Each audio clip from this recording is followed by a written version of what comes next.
Сайн байцгаана уу? Өнөөдөр Dream to You цувралынхаа дараагийн хэсгийг хүрэхэд бэлэн болсон. Өмнөх ангийн төгсгөл басан борон дундах үнсэлтийн дараа яг юу болсон бол? Энэхүү анги эхлэхэд гинт Жуи ухаан орсон мэт Сүбин рүү хараад "Чи чинь юугаа хийгээд байна?" хэмээн сандрахад Сүбин "Уг нь үүнийг би л асуух ёстой байх шүү" гэдэг. Жуи эцсэндээ шууд л зүхтаах бөгөөд Сүбин шүхэр барьсаар араас нь очиж "Үүн доогоор ор. Тэхгүй бол чи ханиад хүрнэ шүү дээ" хэмээн халамжилдаг. Дараагийн эсэлд Жуи шүршүүрт ороод угаалгын өрөөнөөс гарч ирдэг. Сүбин яг тэнд байж байх бөгөөд түүний хүлд дээрх сорвийг олж харах үед Жуи сандран өмдөө доошлуулж нуугаад "Бидний дунд өмнө нь болсон бүхнийг зүгээр л мартчих" гэдэг. Сүбин юу яриад байгааг нь ойлгосонгүй Жуи үргэлжлүүлэн "Миний бичиж байсан хэсгийг чи мэднэ шүү дээ. Би тэрийг харж байгаад л толгой эргэчихсэн юм. Тийм болохоор л чамайг үнсчихлээ. Дахиж хизээч ийм зүйл гарахгүй" хэмээн цайруулдаг. Гэвч Сүбин "Чи тэр хэсгээ огт бичээгүй байсан шүү дээ" гэд түүн рүү ойртон. "Над руу хардаа" гэхэд Жуи түүн рүү харж ч зүрхэлдэггүй. Жуи өнгөрсөнд бидний дунд үүнтэй төстэй зүйл болж байсан учраас тэр мэдрэмж одоо ч байгаа эсхийг шалгахыг хүссэн юм диж худал хэлдэг. Сүбин "Ойл холоо. Гэхдээ бид чинь одоо 18-тай хүүхдүүд биш. Тиймээс чи надтай ингэж харьцаж болохгүй. Дараагийн удаа чи илүү болгоомжтой байх хэрэгтэй шүү" хэмээн. Сүбиний уур маш их хурж өрөөндөө ороод "Тэр намайг зүгээр л ашиглалаа. Би хэн болохоо түүнд харуулах болно доо" хэмээн өөртөө амлалт өгдөг. Энэ үед Жуи гадаа зохиолоо үргэлжлүүлэн бичиж байх боловч Сүбин гарч ирээд түүнийг гэртээ харьдаж хөөдөг. Жуи ч шууд л эд зүйлсээ баглаж эхэлнэ. Тэр тэндээс явахыг хүсэж байсан ч Сүбин рүү хашгичэн "Би чиний үгээр биш, өөрийнхөө хүслээр явж байна шүү" гэж гүжүүдсээр гардаг. Тэрээр гэртээ ирэхэд дүү Ёнжэн түүнийг тосож авах бөгөөд Сүбин түүнийг инхийг гуйсан гэдгийг хэлдэг. Жуи ээжигээ хаана байгааг асуухад Ёнжэ хоолны газартаа байгааг буулгаснаар Жуи ээжтэйгээ уулзахаар явдаг. Энэ үед ээж нь хоолны газартаа зурагт үзээд сууж байлаа. Тэрээр өнгөрснөө дурсан. "Өмнө нь би охиныгоо энэ зурагтаар л хардаг байсан юм да" хэмээн бодож суудаг. Яг энэ үед Жуи орж ирээд ээжтэй өлсөж байгаагаа хэлнэ. Ээж нь охиндоо хоол хийж өгөөд "Би одоо л айлголоо. Би чамайг дахиж зогсоохгүй. Чи юу хүснээ хийж болно. Чи одоо найруулагч хүн болсон тул зүгээр сууж болохгүй. Улам их хичээгээрэй" хэмээн урам өгдөг. Жуиг явах үед ээж нь нэмж "Хэрэв чи Сүбинтэй үнэхээр хамтарч ажиллахыг хүсэж байвал түүнийг явсны дараа чамд юу тохиолдсон бүх үннийг хэлэхтэй шүү. Би энэ бүхнийг зөвхөн чиний л төлөө хэлж байна" гэж захидаг. Өглөө нь Сүбин эмээ Ёнсонтойгоо уулзахаар ирэхэд эмээ нь шалан дээр ухаангүй унсан байхыг олж хардаг. Тэр даруй эмээгээ эмнэлэгт хүргэх бөгөөд тэнд сувилагч Мивантай таардаг. Миван түүнээс "Чи намайг танихгүй байна уу?" гэж асуухч Сүбин танихгүй гэдгээ хэлнэ. Гэсэн ч тэр сайн бодсны эцэст өнгөрснөө дурсаж түүнийг Жуигийн найз гэдгийг санан "Бид бас хамтдаа зомбитой кино хийж байсан шүү дээ" хэмээн ухаардаг. Миван "Чамааг манай ээжийн буюу Жинсүгийн хоолны газар очисон гэж сонссон" гэхэд Сүбин "Тийм ээ, очисон. Гэхдээ тэр чинь яахаараа танаа ээжийн хоолны газар болчихдог билээ" хэмээн гайхна. Миван "Тэр бол миний хадам ээж гэдгийг дуулгах бөгөөд бид хоёр гэрэлсэн юм. Тэр үед бидний зомбитой кино хийж байхад Жинсү бид хоёрын дунд өөрсдийн гэсэн тусдаа романс өрнөж байсан юм шүү дээ" гэд инээмсэглэдэг. Бид энэ хэсгийг ч бас киноноос харах болно. Миван дараа нь "Эмээгээ дургуутсан ч хамаагүй дахин шинжилгээнд заавал арчлаарай" гэж захидаг. Дараагийн хэсэгт бид Ханаг харах бөгөөд тэрээр ээж Сүйтэйгээ хамт хандивлагчдын шагнал гардуулах ёслолд ирдэг. Хана уцаараа Жианы профайлыг хайх ч олдоггүй. Ээж нь түүнээс "Чи юугаа хараад байгаа юм бэ? Хүмүүс чам руу ширтээд байна" хэмээн дургуутна. Хана ээжээсээ гэрээнийх нь хугацаа хизээ дуусах талаар асууж "Та гэрээ шинжлэх тал дээр санаа зовоод байгаа юм уу?" гэхэд ээж нь "Наадхаа орхиод зүгээр л дараагийн төсөлдөө анхаар" хэмээн цааргалдаг. Яг энэ үед ээжийнх нь нэрийг зарлаж тэрээр шагнал авахаар тайзан дээр гардаг. Тэрээр үг хэлэхдээ охиныхоо талаар дурсаж өнөөдөр охинтойгоо хамт ирсэндээ маш их баяртай байгаагаа хуурамчаар илэрхийлэхэд Хана үүнийг нь тэрчиж чадалгүй шууд л орхиод арч оддог. Дараагийн хэсэгт энүүг зочид буудлын өрөөндөө байх бөгөөд хийм сэвэрлэгээнээс цамцыг нь буцааж авчих боловч полб нь огт арилаагүй байна гэдгийг дуулгадаг. Энүүг цамтаа шалгаж үзэхэд тэр нь уруулын будгийн толб байх ба хажууд нь Сарагийн дугаар бичээстэй байдаг. Тэрээр дугаарыг нь утсандаа хадгалж авна.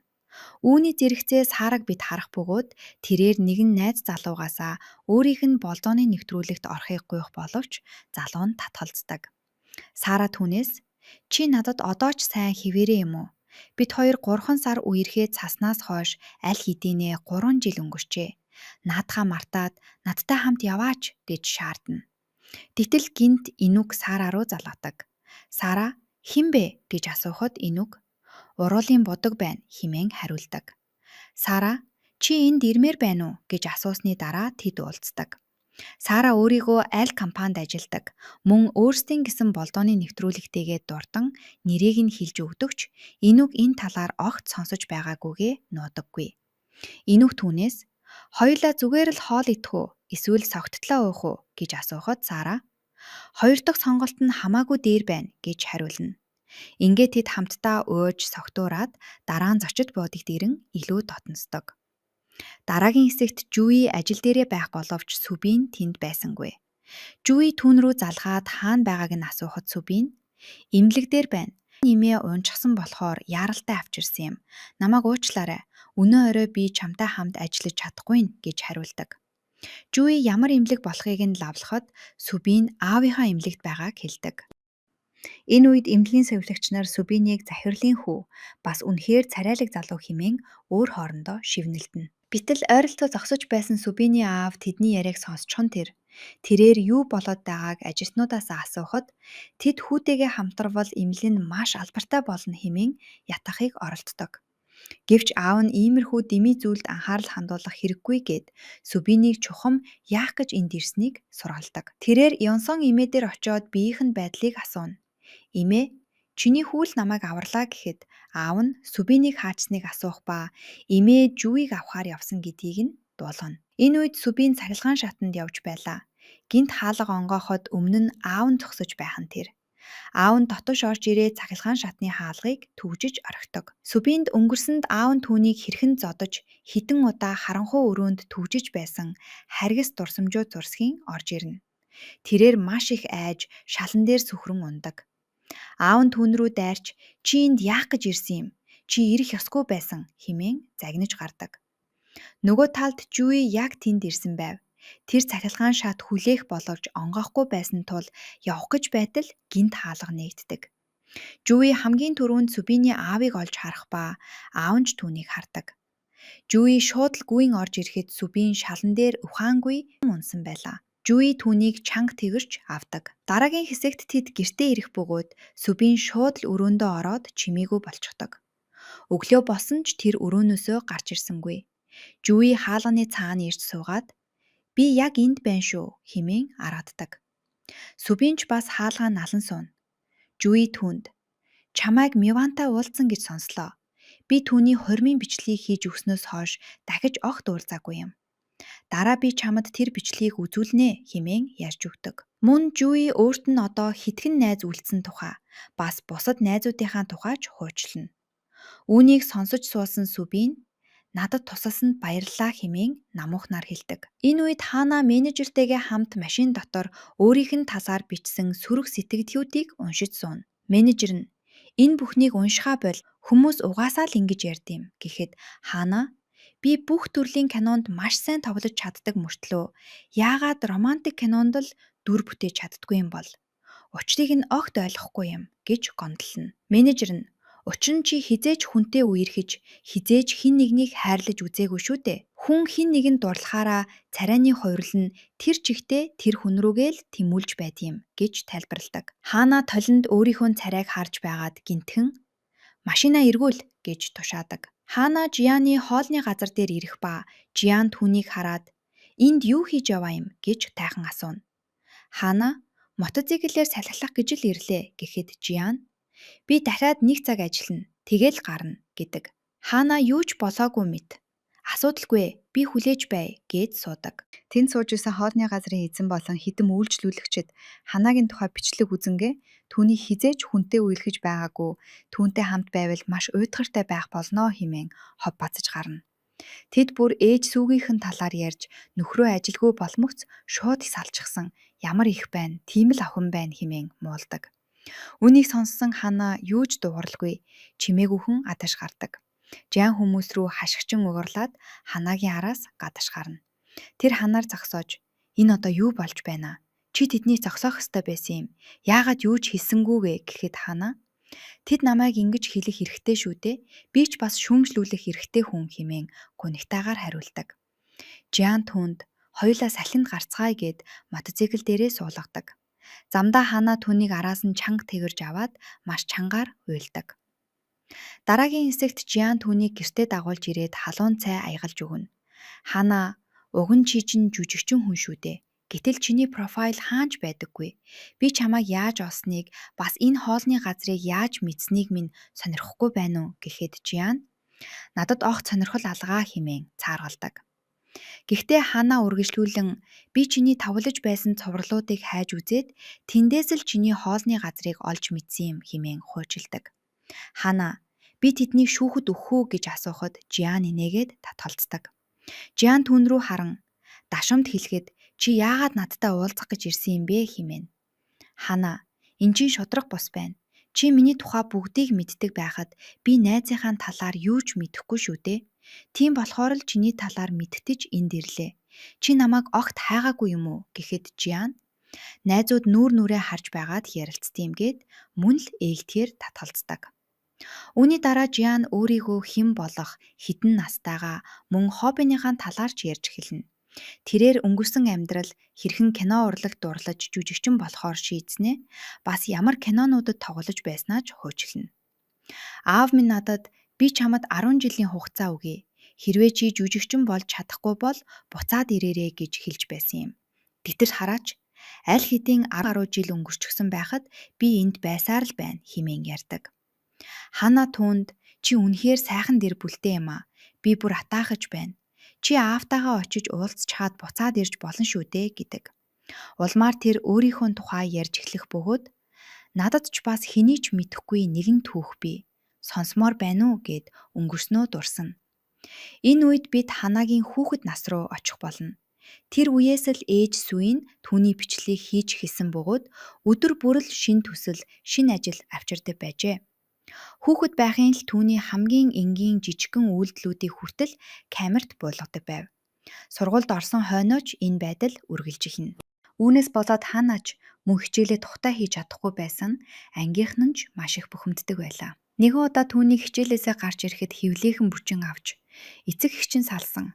Энэ талаар чи мэдэх үү" хэмээн шалгааж эхэлнэ. Тэд түүнийг маш ихээр зовоох боловч менежер нь машинаар ирж түүнийг тэндээс яаралтай авч явдаг. Машинд Сүй аль хэдийнэ суусан байх боловч энэ бүх асуудлын талаар ганц үг ч дуугарахгүй. Тэр зөвхөн Ханагийн дараагийн төслийн талаар л ярьж түүнийгээ сайн хийхийг шаарддаг. Үйл явдал өнөө үедээ ирэхэд Хана "Би энэ бүхнээс үнэхээр залхаж байна. Би бүгдийг нь орхиод явмаар байна" хэмээн гуниглана. Жиан түн рүү хараад "Чи аль хэдийнэ эрхчлөөдөө болчихсон шүү дээ. Одоо чи зөвхөн гарах хаалгаа л олох хэрэгтэй" гэж хэлээд инээмсэглэдэг. Хана түн рүү гайхан харж "Би чамайг инээмсэглэж байхыг анх удаа л харж байна" гэдэг. Дараагийн хэсэгт Энүг нойрноосоо сэрнэ. Тэр Сарагийн тэнд байхгүй байгааг анзаарах бөгөөд харин ширээн дээр хэсэг мөнгө мөн "Энэ мөнгө цамцны чинь хим цэвэрлэгээний үн шүү. Намайг битгий буруугаар ойлгоорой" гэсэн зурвас үлдээсэн байдаг. Энүг урьд шөнө юу болсныг эргэн санах болно. Сараг явах гэж байхад нь Энүг "Чи явах гэж байгаа юм уу" гэж асуухад Сара санаа алдаад "Надад хөвгөлтэй байлаа. Одоо би чиний дугаарыг блок хийх болно" гэж хэлээд арсан байж таарна. Үүний дараа Энүг түн рүү залгахыг оролдох боловч ямар ч нэмэр байсангүй.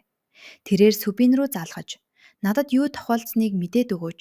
Би одоо түүнтэй огт холбогдож чадахгүй байна.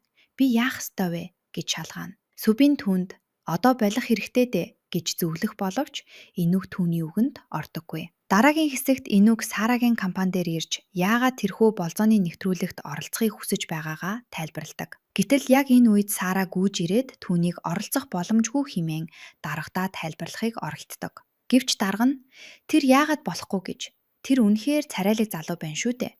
Түүнд ямар ч асуудал алга хэмээн дургуутдаг. Тэгтэл Сара аргаа бараад би түүнтэй унтчихсан юм а гэж үннийг хэлж орхидог. Дарга нь хэдэн удаа гэж асуухад Сара ганцхан удаа гэж хариулна.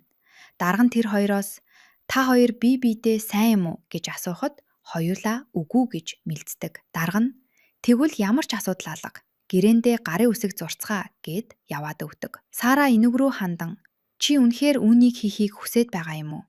Би чамайг блок хийчихсэн байсан шүү дээ гэж уурлахад энүүг би мэднэ. Гэхдээ чи яагаад тэгсэн юм бэ гэж асууна. Сара би чамайг зүгээр л нэг шөнийн учрал гэж харсан.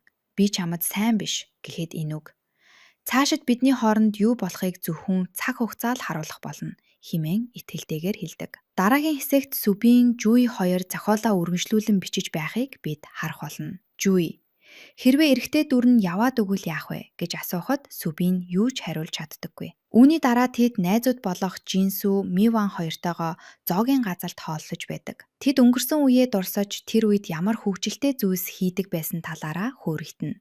Гэвч яг энэ үед Сүбийн ээж рүүгээ хоёулаа орой хоол хамт идэхүү хэмээн зурвас бичиж байлаа. Ээж нь хариу бичих гэж байтал гинт аав нь орж ирснээр тэр зурвасаа бичиж чаддаггүй. Энэ үед ээжийнх нь нүүрэн дээр зодуулсан сорив байгааг бид олж хардаг. Хэсэг хугацааны дараа Сүбинд би завгүй байна, очиж чадахгүй гэсэн зурвас ирдэг. Гэвч үнэндээ энэ зурвасыг аав нь бичсэн байлаа.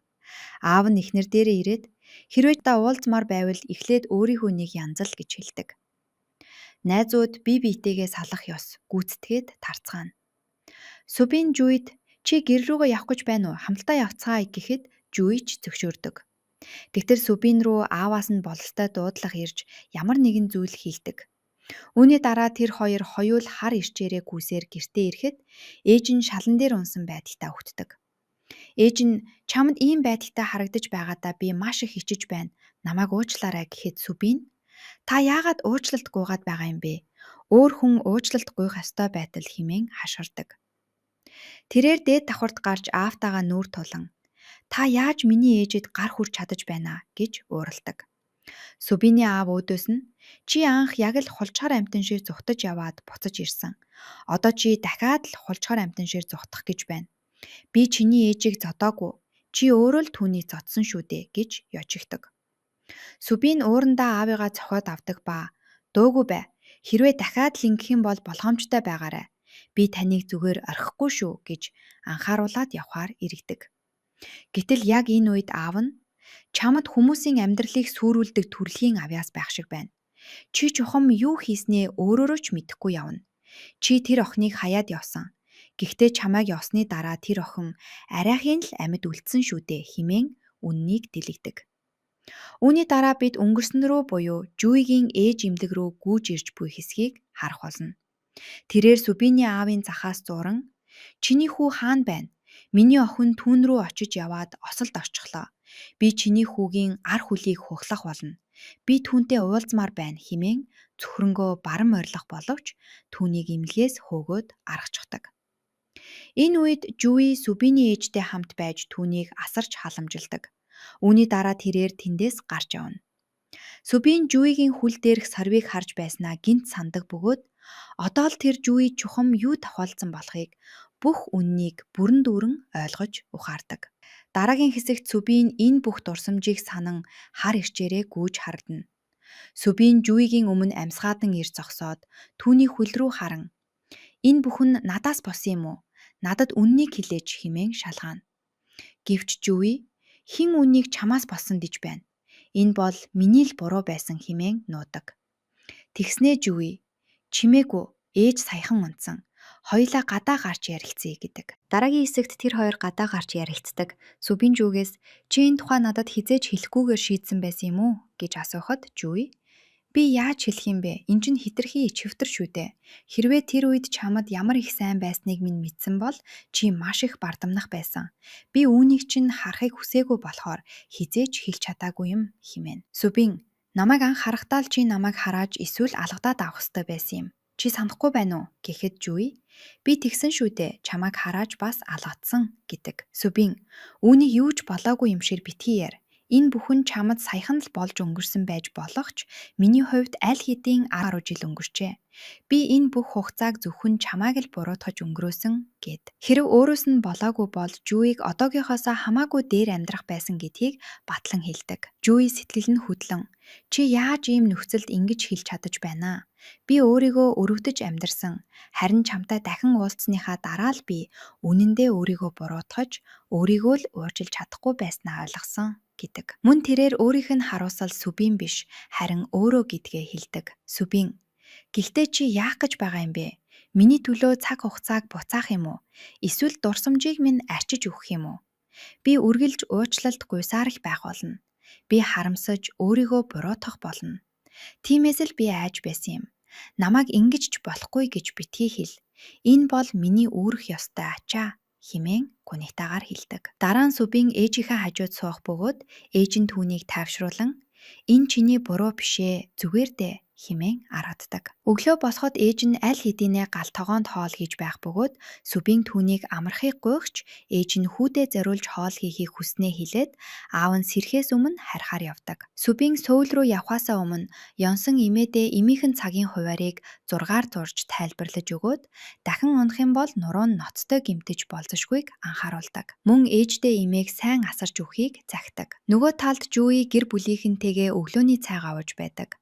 Ээж болон Ёнжээ дүүн Сүбиний талаар ярилцаж, Сүбин Жүйг кино хийхээр ятгсан мөртлөө одоо түүнд ямар ч сэтгэлгүй болсон мэт айшилж байгаа нь хайрын ямар сонин нэгөөдөл болохыг тайхан ярилцдаг. Эмэгтэй хүн өөрийг нь уйлуулдаг эрэгтэйтэй хамт байж чаддаг хэрнээ эрэгтэй хүн өөрийнх нь уйлуулсан эмэгтэйтэй хамт байж чаддаггүй гэдэг шүү дээ хэмээн гүн ухад ээж нь дими зүйл ярьлаа хэмээн Ёнжил загнадаг. Сүбин Жүй дээр ирээд хүлдэх төмөр нь одоо ч байгаа эсхийг асууна. Тэрээр Жүйгийн хөлний тухай судалж яг л арын меншил төмөр суулгасан байх магадлалтайг мэдсэн бөгөөд яагаад ахуулаагүйг нь асуухад Жүй мэдрэхтэй хит ойрхон тул хагасгаа хийхэд эрсдэлтэй гэдгийг тайлбарладаг. Сүбин хизээ хамгийн их өвддөг, ямар үед хүндүүрэлдэг талаар шалгааж өвдөлтийнх нь хэмжээг асуухад Жүй тухайн үеийнхээ сэтгэл санаанаас л шалтгаалдаг гэдэг. Сүбинч түүнийг үргэлж сайн сайхан ааштай байлгах хэрэгтэй юм байна хэмээн хошигддог.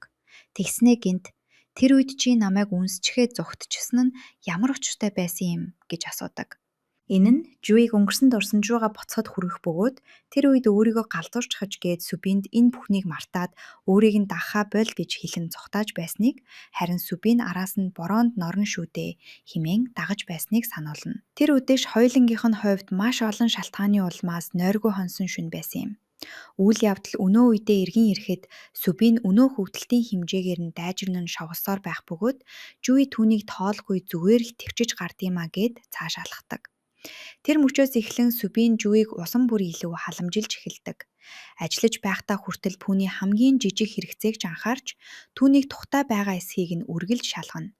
Тэрээр Жүйгийн өдөр тутмын олон ажлыг өөрөө хариуцсан хийж бүх зүйлийг түүнд илүү хялбар болгохыг үргэлж хичээдэг байлаа. Дараа нь хэсэг ажилчид Жүйгийн гэрт нэгэн зүйл суйрлуулахаар ирэх бөгөөд энэ нь Сүбиний нууцаар бэлэгсэн цоо шин массажны сандал байж таардаг. Бид тэднийг эцэст нь залуу насны хайрын дуулал зохиолынхоо эхний нооргийг дуусгаад баяр тэмдэглэж байгааг харах болно. Сүбин түүнд баяр хүргээд ийм удаан хугацааны дараа дахин зохиол бичих ямар санагдаж байгааг асуудаг.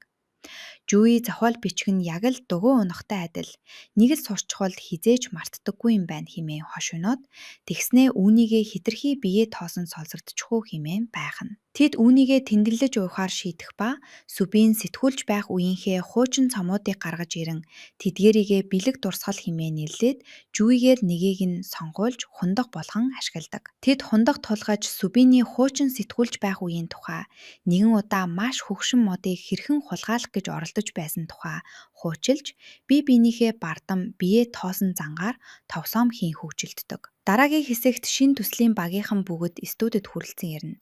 Ажилтнууд шин байрны бэлэгтээ ирэх ба тэднийг нэг нэгээр нь танилцуулна. Гэрэлтүүлгийн найруулагч Ким Гван Ил, дууны найруулагч Шин Соги, мөн урлагийн найруулагч Намгүн Сэранаар ирдэг. Бүгд Жуи хаана байгаа юм бэ хэмээн асууцгаах үед гадаа шин туслах найруулагч болох Рю Санмуг ч гэсэн мөнгөн явж байдаг. Жуи харин өөрийнхөө туслах найруулагч гэдгийг нь мэдэхгүй, танихгүй хүн байна хэмээн андуурч түүнээс зам асуун гараас нь татахдаа бугуйг нь санамсаргүйгээр гэмтээчгдэг. Тэр залууч үүнийг нь мэдэлгүй Жуиг тотогш дагуулan ордог. Дараагийн хэсэгт бүгд зохиолын хуралд цуглах боловч гинтхэн энэ хуралд суухын оронд зураг авах газруудаа хайхаар явлаа гэдгээ мэдэгдэж харин продюсеруудтай хурлаа үргэлжлүүл хэмээн орхидог. Тэрээр хоёр найруулагч байгаа юм чинь ажлаа хувааж авсан нь дээр гэж хэлдэг. Жуи үүнд нь гомдож түүний хүл өвдөхүй гэж санаа зовсондоо өөрийг нь зураг авалтын газраар дагуулж авахгүй орхиж байгаа юм уу хэмээн асуухад Сүбин үүнийг үгүйсгээд энэ л хамгийн зөв шийдвэр. Энэ талаар дахиж ярихгүй шүү гэд зураг авах газруудын судалгааг хийхээр гараад явчихдаг. Түүнийг явсны дараа багийнхан зураг авах газраар хэр их атгах болдоо хэмээн тоглоомоор гомдлож шинэ үг хэллэгээр хошинон бас туслах найруулагчийг гай битгий болоорой хэмээн таашладаг. Харин Сүбин санаа зовсондоо ямар нэгэн зүйл гарвал заавал залгаарай гэж тэдэнд захиад явдаг. Дараагийн хэсэгт Жуи хурал дээр зураг авалтын жагсаалт болон найруулагчийн зөвлөмжүүдээ эцэслэн батлана. Жиан хүргэлт хийхээр гарч явах боловч замдаа осолд орчихдог. Үүний дараа тэр Ханагийн телевизийн сурталчилгааг маш дулаахан харцаар үзэж суух бөгөөд түүнд аль хэдийнэ дурлсан бололтой харагддаг. Дараагийн хэсэгт нэгэн жижиг зоогийн газар Ханагийн ээж найруулагчтай сууж байх бөгөөд Жианы зураг авалтын зургуудыг хараад нэхээ сонирхолтой санагдлаа хэмээн ярилцах ба Жиан дүр бүтээхээр самбалцсан байна. Өөр нэгэн төсөл дээр найруулагч нь Ханаг ээжийнхээ нөлөөгөөр л гол дүр авсан хэмээн доромжлох бөгөөд тэдний дунд гарсан зодооны цуурхлаас болж өөрөө чичирдэг залуугийн дүрээс мустарч одоо зүгээр л Ханагийн үнсний сав шиг болцоод байна хэмээн ёжигдаг. Хана үнийг үгүйсгэж энэ бүхэн өөртөө нь ямар ч хамаагүй гэдэг. Тэд хинэн найруулагчаас гуйж гараар битсэн захиа явуулсан талаар маргалдах ба Хана уурандаа надад энэ бүхэн чинь хамаагүй зүгээр л тэр дүрээ ав гэд төслөөс бүрэмсэн гарч байгаагаа зарлан баярын үдэшлэгтэн ч очихгүйгээ мэдэгддэг. Гэвч дараагийн хэсэгт киноны баярын үдэшлэгийн үеэр багийнхан дурсгалын зураг авахсах гэж цугларах үед хин нэгэн дутуу байгааг анзаардаг. Хана Жианы талаар асуухад хин нэгэн түүнийг аль хэдийнэ үхчихсэн гэж хариулах бөгөөд үүнийг сонссон Хана маш их санаа зовж хэлнэ. Дараагийн хэсэгт Жиан аавтайгаа хооллож байлаа. Аав нь түүнийг энэ бүхнээ болоод гэртээ ирж гэр бүлийнхээ бизнесийг үргэлжлүүлэхийг шаарддаг. Тэд уулзаагүй 2 жил болсон бөгөөд аав нь түүнийг яаж чухан амьдарч байгааг ч асуулгүй шууд л бууж өгөхийг тулгадагт Жиан маш их гомддог. Аав нь зурагтаар мотоциклийн осол гарах бүр санаан зовдөг гэдгээ хэлж хүүгийнхээ энэ мөрөөдлийг зүгээр л гүжүүд зан хэмээн зэмлэнэ. Харин Жиан аава би тань шиг гитар тоглох мөрөөдлөө орхисон харуулсалтайгаар амьдрмааргүй байна. Би таныг сансан болохоор л энд ирсэн юм гэж хэлээд хизээж бууж өгөхгүйгээ амлан бас уучлалт гуйдаг. Аав нь бухимдах боловч дотроо түүнд санаа зовж байгаа тул шийдвэрээ дахин бодож үзэх 1 сарын хугацаа өгөөд эсбүгөөс өөрөө сөүлд очиж чирээд ч хамаагүй авчирна гэж сүрдүүлдэг. Жиан уйлж байх үед Жуигийн дүү Ёнжэ түүнийг хардаг. Ёнжэ Жианыг гэрт нь хүргэж өгөх замдаа чи манай хотын нүүр царай шүү дээ. Яг л Япон жүжигчин шиг харагддаг хэмээн магтан цаашлуулдаг. Харин Жиан сөүлд надаас хамаагүй илүү царайлал залуус зөндөө байсан шүү дээ хэмээн хариулна. Ёнжэ явхынхаа өмнө Жианд аавынх нь өгөөрэй гэж загсан нэгэн зүйлийг сар байдаг. Энэ нь аав нь гаднаа хатуу харагддагч дотроо хүүдээ маш их хайртайг нь итгэнэ. Дараагийн хэсэгт Жиан руу өөрийгөө найруулагч Кан гэж танилцуулсан хүнээс гинтийн дуудлага ирэх бөгөөд энэ нь түүнийг маш их гайхшралд оруулж чухам ямар шалтгаанаар залгасныг нь сонирхоход хүргэнэ. Зураг авах газрын судалгаа хийж буй багийнхан с ижигтэй байршлын менежерээс болж бухимдан групп чатаараа ярилцсан. Гэтэл тэр чатад нь Жуи огт байдаггүй нь илэрдэг. Продюсер түүнийг шууд нэмий гэхэд Жуи ээлтгээр татгалзаж Сүбинийг зохиолоо бичихэд нь саад болохгүй гэд тусад нь групп нээсэн байх хэмээн эвгүй байдлыг харуулахыг хичээнэ. Хэдий тэр ингэж хэлсэн ч дотроо маш их гадуурхагдсан мэдэрч багийнхан яагаад өөрийг нь хамтран найруулагч гэж огт тоохгүй байгаад гайхан шаналдаг. Оройн ядарсан багийнхан офис дээрээ буцаж ирээд газрынхаа талаар ярилцах боловч Жуиг ирэхэд түүнийг үл тоон ярилцаж байсан нь Жуигийн сэтгэлийг маш ихээр өвтгдөг. Бусдыг явсны дараа Сүбин Жуид хандан Би чамтай хоёулаа л үлдэхийг хүссэндээ тэднийг яварчихсан юм гээд олон газруудынхаа зургийг харуулж, зарим газар нь машин явах ямар ч замгүй, заримд нь ажиллах талбай байхгүй. Харин хамгийн сүүлд олдсон энэ газар нь л хамгийн боломжийн сонголт байна гэд Жүйгээс самлыг асууна. Харин Жүй өөрийнхөө нүдээрч үзээгүй зүйлээ дүгнэх эрх надад байхгүй гэд үүний төлөө маш их хөдөлмөрлсөн багийнхантайгаа нүүр тулгаасаа ч ичиж байгаагаа хэлдэг. Тэрээр зураг авалтын талбай дээр хинч өөрийг нь найруулагч гэж тоохгүй. Энд яг юу хийж байгааг нь ч гайхахгүй байгаагийн учрыг чимээгүйхэн асуухад Сүбин Жүүнд юу гэж хариулахаа мэддэггүй. Таанагийн ээж ганцаараа уйлж өөрийнхөө сэтгэл хөдлөлд эргэлзэн сууна. Тэр өмнө нь маш том шагнал авахтаа ч ингэж уйлж байгаагүйгээ тайхан. Яагаад ийм гонигтай байгааг мөн өнөөгийн нийгэмд иймэрхүү чин сэтгэлийн түүхүүд хүмүүст хүрдэг эсхийг өөрөөсөө асуунсан. Үүний дараа Хана ээжийнхээ оффист очиж бүх гэрээг нь устгана. Дараагийн хэсэг Танагийн ээж Жиантай уулзаж өөрийн компанитайгаа гэрээ байгуулахыг санал болгодог. Кино багийнхан оройн хоолнд орж хундах тулхан ууцаана. Яг энэ үед Жүй тэнд очдог бөгөөд өөрийг нь хинч найруулагч хэмээн хүндлэхгүй, үнэхгүй байгааг анзаардаг. Маш хатуу ширүүн ажилдаг гэдгээрээ алдартай Сө Дүн Юн хэмээх найруулагчийн багт ажиллаж амьд үлдсэн нь нэр төрийн хэрэг хэмээн тэд ярилцсан. Гэтэл согтсон туслах найруулагч Санмуг өөрийгөө Жүйтэй харьцуулж өөрөө кино урлагт 13 жил зүтгээд юу ч үгүй байхад кино урлагийн ямар ч боловсралгүй зүгээр л нэг сэтгүүлч байсан амтан. Жирийн л нэг их сургууль төгсчхөөд гинт гарч ирж найруулагчийн суудалд суулаа хэмээн доромжилж хаширдаг. Бусд нь түүнийг чимээгүй болгохыг оролдох боловч тэр ариун цэврийн өрөөний ойролцоо Жүйг сонсож байгааг ч анзааралгүйгээр улам чангаар орилдог. Харин маргааш нь Сүбин ирээд бүхний өмнө энэ бол миний шийдвэрээ тайлбарлажгүй анхны бөгөөд эцсийн удаа байх болно. Залуу насны хайрын дуусал зохиолыг Жүй ахлах сургуульд байхдаа л бичсэн. Тийм ч учраас түүний зохиолын бүх асуудлыг хариуцаж байх оронд би ажлын бүтээмжээ бодоод газрын судалгааг хийж байгаа юм. Найруулагч Жүй ажлаа маш төгс хийж байгаа. Үүнтэй санус нийлэхгүй хүн байна уу хэмээн хатуухан өмгөөлдөг. Санмуугч сандран уучлалт гуйдаг. Сүбин бүх хүмүүсээс бие биеэ хүндлэхийг мөн өөрсдийнхөө үүргийг л сайн биелүүлэхийг шаардаад ажилтнуудынхаа хоолны тооцоог өөрөө төлөөд гардаг. Дараагийн хэсэгт Сүбин Жүй дээр яаран ярьж ярилцахыг хүснэ. Жүй хаалганыхаа гадаа гарч ирэнгүүтээ хүл нь ямар ч асуудалгүй огт өвдөхгүй байгааг батлах гэж гүйж үзүүлээд өөрт нь дахид санаа зовхгүй байхыг хүсдэг. Энэ хэсэгт үйл явдал маш сэтгэл хөдлөмөр эргэж Жүй Сүбинд дотроо хадгалж авсан бүхнээ нээн. Тэрээр өнгөрсөнд ямар их шавар балчиг дундуур туучиж, ямар их уулсыг давж байж энд ирснийг Сүбин хамгийн сайн мэднэ шүү дээ гэд. Намайг өрөвтгөн миний хуучин шахахыг усам л тод харагдуулж байна. Тиймээс намайг өрөвтгөө болооч хэмээн гуйдаг. Чи үнэхээр л надад санаа зовж байгаа бол намайг энэ бүх хүнд хэцүүг давж гарч чадсныг минь хүлээн зөвшөөрөөд эцэст нь энд ирэхэд надад ямар байсныг ойлгооч гэдэг. Жүй одоо энэ ажлыг үнэхээр сайн хийхийг хүсэж байгаагаа дахиж ямар ч харуулсалтай үлдмээргүй байгаагаа хэлээд цааш урагш гүөхтэн туслахыг түүнээс шууд л гуйдаг. Энэ нь тэдний 18 настай үеийн дурсамжийг сэтрээдэх бөгөөд тэр үед Жүй хүнлэг инэрэнгүй кино найруулагч болно хэмээн бардам хэлэхэд Сүбин түүнийг дэмжиж хоёулаа хамтдаа кино хийж гайхалтай романтик зохиол бичнэ хэмээн амлацгааж байсан юм. Жүй тэр үед Сүбиний гэрэлцэн тод тариаг ямар их биширч, тийм ч учраас түүнд сайн босноо дурсан ярьдаг. Үйл явдал өнөө үедээ ирэхэд Сүбин эцэст нь түүнийг үнсээд би үүнийг 18 настай байхдаа л хийх ёстой байсан юм гэж хэлдэг. Гэвч тэр тэрхэн зуур хойш ухарч Жүйг улам их гэрэлтэхэд нь саад болохгүй тулд энэ хүрээ зогсох ёстойгоо хэлнэ. Тэрээр өөрийнх нь мэдрэмж Жүйд ачаа болохыг хизээж хүсээгүйгээ илэрхийлэн уучлалт гуйдаг.